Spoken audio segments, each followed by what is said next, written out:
गौतम को अब सुबोधि प्राप्त हो गई थी।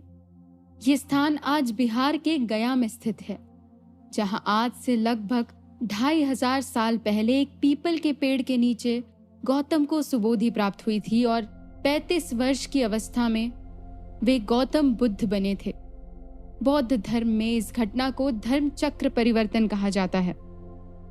सुबोधि को पा लेने के बाद उनके समक्ष अब एक और बड़ा प्रश्न था। क्या जिस मार्ग की खोज उन्होंने की है उसे सबको बताए या नहीं? जिस मध्यम मार्ग को वो जीवन का आधार बता रहे हैं, क्या लोग उसे स्वीकार करेंगे? तब उन्होंने निर्णय किया कि वो इस ज्ञान को जरूर लोगों तक पहुंचाएंगे और साधना के इस नए मार्ग से समाज को एक नई राह दिखाएंगे। इसके लिए वो सबसे पहले आज के वाराणसी के सारनाथ स्थान पर गए। वहां पर वही 5 ब्राह्मण मौजूद थे जिन्होंने एक समय बुद्ध को अपना गुरु मानने से इनकार कर दिया था। कहानियां बताती है कि उनके वहां पहुंचने से पहले उन 5 ने यह निर्णय किया था कि वो बुद्ध के आने पर खड़े नहीं उठेंगे और बुद्ध की कोई भी सेवा नहीं करेंगे। पर जैसे ही बुद्ध उनके पास पहुंचे तो उनमें से एक ने उनका कमंडल लिया, एक ने पैर धोने शुरू किए, एक बिछावन झाड़ने लगा और कहते हैं कि ये सब आखिर एक अज्ञात शक्ति के कारण हुआ जिसने उन साधुओं को बुद्ध की सेवा करने के लिए प्रेरित किया। सारनाथ के इसी स्थान पर एक पीपल के पेड़ के नीचे बैठकर बुद्ध ने अपना पहला उपदेश दिया था। उन्होंने कहा, जीवन में हमें 2 अतियों को त्यागना होगा, जिनमें पहली है काम सुख में लिप्त रहना और दूसरी है स्वयं के शरीर को कष्ट देना। मैंने इन दोनों अतियों यानी इन एक्सट्रीम फॉर्म्स के बीच मध्यम मार्ग की खोज की है। ये मध्यम मार्ग हमारी आत्मा को ब्रह्मांड के साथ एकीकृत करता है। यही मध्यम मार्ग हमें इस पृथ्वी के प्रत्येक कण से आत्मसात करता है। ये मध्यम मार्ग 8 अंगों वाला है जो अंततः प्रत्येक मनुष्य को परम सत्य की ओर ले जाता है। यही बुद्ध का पहला संदेश था जो उन्होंने सारनाथ में पीपल के वृक्ष के नीचे बैठकर दिया था। बुद्ध ने कहा कि उन्होंने मानव पीड़ा की प्रकृति और इस पीड़ा के कारण में पूर्ण जागृति का एहसास किया था। इस पीड़ा का कारण अज्ञान था। इस अज्ञान को खत्म करने के लिए उन्होंने अलग अलग उपाय भी बताए थे, जिन्हें आज 4 आर्य सत्यों में वर्गीकृत किया है। बुद्ध ने अपने अनुयायियों से सांसारिक सुखों में भोग के अतिरिक्तों में चरम और सख्त संयम और तपस्या के अभ्यास से बचने के लिए कहा। उन्होंने इसके बजाय मध्यम मार्ग या बीच का रास्ता बताया जिसका पालन किया जाना चाहिए। उनके अनुसार धर्म को व्यक्ति के मूल घटक पर बल देना चाहिए और जीवन में अपनी खुशी के लिए व्यक्ति स्वयं ही जिम्मेदार होता है। बौद्ध धर्म की मुख्य शिक्षाएं 4 महान सत्य और अष्टांगिक मार्ग की मूल अवधारणा में समाहित है। बुद्ध शब्द का अर्थ है जागृत, जो संस्कृत मूल के शब्द बुद्ध से आया है, जिसका अर्थ है जागना। बुद्ध ऐसे व्यक्ति को संकेत करता है जो पूरी तरह से जाग गया है, जो जीवन के सत्य को जान गया है। जिस प्रकार प्रकृति नित्य अपना दायित्व निभाते रहती है, हर एक प्राणी को जीवन के लिए सभी संसाधन देती है, खाने के लिए खाना, तन ढकने के लिए कपड़े और यहाँ तक रहने के लिए छत भी देती है। इन सभी मूलभूत आवश्यकताओं की पूर्ति के बाद मानव की स्वार्थ पूर्ति भी करती है। मनुष्य के अलावा भी करोड़ों जीव इस धरती पर जीते हैं, मरते हैं, एक दूसरे के जीवन का सहारा बनते हैं, पृथ्वी से जुड़ते हैं और धरती आज भी करोड़ों सालों से अपने दायित्व का निर्वहन कर रही है। ठीक ऐसे ही धरती के समान जो व्यक्ति ये जानता है कि एक दिन उसे भी इस मिट्टी में मिल जाना है, एक दिन उसे भी मृत्यु को प्राप्त हो जाना है, इस सत्य को जानकर भी जो व्यक्ति पूरी तन्मयता के साथ जीवन को जीता है, रिश्तों को निभाता है, अपने दायित्व की पूर्ति करता है और जीवन मरण के इस चक्र से भयभीत नहीं होता, वही बुद्ध है, जिसे स्वामी विवेकानंद ने डिटैचमेंट कहा है, जिसका अर्थ है कि व्यक्ति अपने कर्मों को पूरी तन्मयता के साथ करता है पर उससे अटैच नहीं होता, उससे प्रभावित नहीं होता, वही बुद्ध है। जैसे ही व्यक्ति गहरी नींद से जागता है, वो ये पता लगाने के लिए सबसे पहले तत्पर रहता है कि एक सपने की तरह इस संसार से दुख भी खत्म हो गया है। बुद्ध भी मेरी तरह, आपकी तरह या किसी भी अन्य व्यक्ति की तरह एक सामान्य व्यक्ति थे, लेकिन जीवन के सत्य को जान लेने से वो एक असाधारण व्यक्ति हो गए। उन्होंने फिर से एक ऐसा तरीका खोजा था जिसे कोई भी व्यक्ति अपना सकता था। जाति के आधार पर इसमें कोई ब्राह्मणवाद और उच्च वर्गों का बोलबाला नहीं था। इस मार्ग से कोई भी चल सकता है, बस शर्त है वो इस मार्ग पर चलने के लिए इच्छुक हो।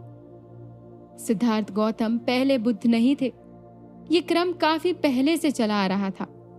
वो कोई ईश्वर, भविष्यवक्ता या किसी प्रकार के अलौकिक प्राणी नहीं थे। वो हमारी आपकी तरह एक इंसान थे जो पैदा हुए, जिन्होंने हमारी तरह एक जीवन जिया और फिर एक दिन मर गए। पर वो एक ऐसे इंसान थे जिन्होंने सच्चा ज्ञान, करुणा और पीड़ा से मुक्ति पाने का एक तरीका खोजा था।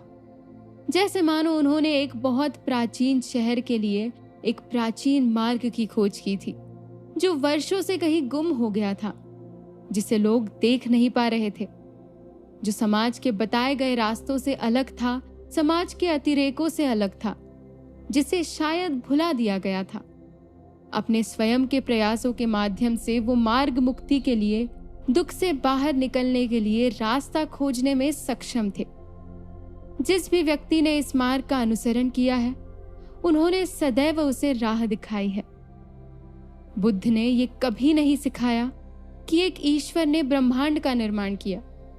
उन्होंने एक महान धर्म की ओर इशारा किया जो इस पृथ्वी पर मौजूद हर चीज के माध्यम से चल रहा है। इस धर्म के अनुसार जीने से ही सच्ची बुद्धि और करुणा का बोध हो सकता है और इसलिए दुख से मुक्ति प्राप्त की जा सकती है। साथ ही परिस्थितियों का सामना करने से और जीवन को जीने से ही दुख को दूर किया जा सकता है।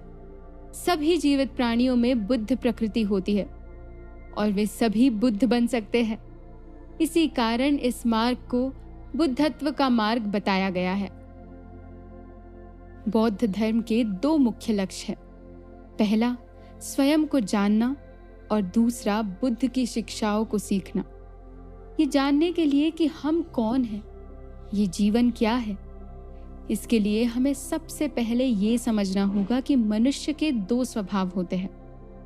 एक जिसे हमारा सामान्य स्वभाव कहा जाता है, जो भय, क्रोध और ईर्ष्या जैसी अप्रिय भावनाओं से बना है, और दूसरा हमारा वास्तविक रूप, हमारा वो आंतरिक रूप जो सभी में समान है, जो प्योर, इंटेलेक्चुअल और कंप्लीट है।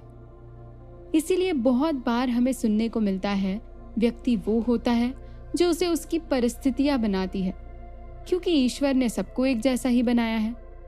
जेनेटिकली हम सभी 98% एक समान है। बौद्ध धर्म में इसे ही बुद्ध प्रकृति कहा गया है। हम में और बुद्ध में केवल इतना ही अंतर है कि हम अपने वास्तविक स्वरूप के प्रति जागृत नहीं हुए हैं। बुद्धिज्म के अनुसार जीवन के 3 मुख्य आयाम बताए गए हैं, जिनमें से पहला है परिवर्तन। परिवर्तन इस मूल तथ्य की ओर इशारा करता है कि दुनिया में कुछ भी स्थिर नहीं है या स्थायी नहीं है, यानी nothing is permanent, everything around us is temporary. हम खुद भी शारीरिक, भावनात्मक या मानसिक रूप से वो लोग नहीं हैं जो हम 10 साल या 10 मिनट पहले थे। जैसे हम रहते हैं वैसे ही रेत को स्थानांतरित करने वाले प्राणियों के रूप में हमारे लिए स्थायी सुरक्षा प्राप्त करना संभव नहीं है। जहां तक दूसरे संकेत का संबंध है, हम पहले ही देख चुके हैं कि किस प्रकार दुख के अनुभव ने बुद्ध को उनकी महान आध्यात्मिक देन के लिए प्रेरित किया, या यूं कहे कि सांसारिक दुख ने ही बुद्ध को आध्यात्मिक मार्ग की तरफ अग्रसित किया। दुख का मूल शब्द है दुखा। दुखा का अर्थ है जीवन की आमतौर पर असंतोषजनक और अपूर्ण प्रकृति।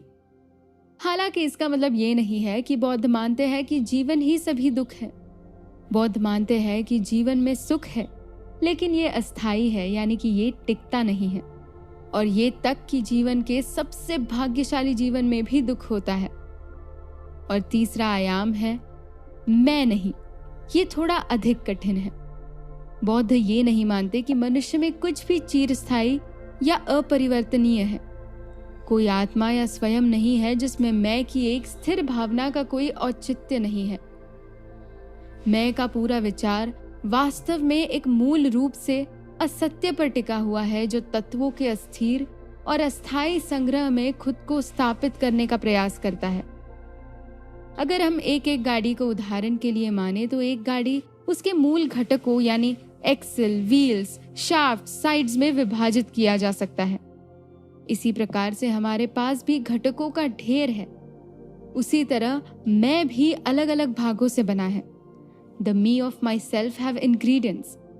ये अलग अलग भाग जैसे कि रूप, जैसे हम दिखते हैं, भावना, संवेदना, हम क्या महसूस कर पाते हैं, धारणा, मानसिक गतिविधियां, इंद्रिय चेतना आदि हमारे शरीर के घटक माने गए हैं। इन्हीं के आधार पर इस संसार का प्रत्येक व्यक्ति 4 नोबल ट्रूथ्स को जान सकता है। इन ट्रूथ्स को जानने के लिए सुनिए अगला एपिसोड।